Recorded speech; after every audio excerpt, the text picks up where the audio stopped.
સુરેન્દ્રનગરથી પ્રાપ્ત થયા છે મહત્વપૂર્ણ સમાચાર સુરેન્દ્રનગરથી સામે આવ્યા છે, જેમાં સુરેન્દ્રનગર ખાતે સિરામિક ફેક્ટરીના ઉદ્યોગકારોને હાલાકી ભોગવવાનો વારો આવ્યો છે.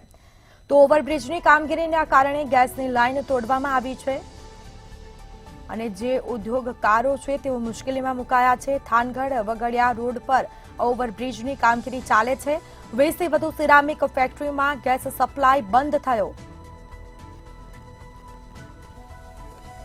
તો ગેસ સપ્લાય બંધ થતા ઉત્પાદન બંધ રહેતા ઉદ્યોગકારોને નુકસાની વેઠવાનો વારો આવ્યો છે. તેઓને નુકસાન પહોંચી રહ્યું છે. અવારનવાર ગેસ લાઇન તૂટતા ઉદ્યોગકારોને મુશ્કેલી વેઠવાનો વારો આવ્યો.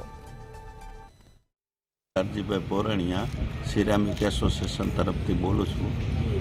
વગડિયા રોડ ઉપર જે પુલનું કામ ચાલે છે છેલ્લા 6 મહિના થયા, ત્યાં છે ને ગેરજવાબદારીપૂર્વક કામ કરે છે અને છે ને લાઈનો અવારનવાર ગેસની પાણીની બધી લાઈનો અવારનવાર તૂટે છે, જેના કારણે 15 થી 20 ફેક્ટરીઓ એ સાઈડમાં આવેલી બધી ફેક્ટરીઓ શટડાઉન થઈ જાય છે અને જેના કારણે બધા લેબરને એ બધા બેરોજગાર થઈ જાય છે.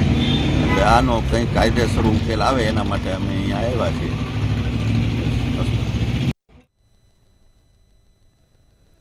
તો ઓવરબ્રિજની કામગીરીના કારણે ગેસની લાઇન તોડવામાં આવે છે અને જે ગેસની લાઇન તોડવામાં આવે છે તેના કારણે ગેસ સપ્લાય બંધ થતા ઉત્પાદન બંધ રહેતા ઉદ્યોગકારોને નુકસાની વેઠવાનો વારો આવ્યો છે.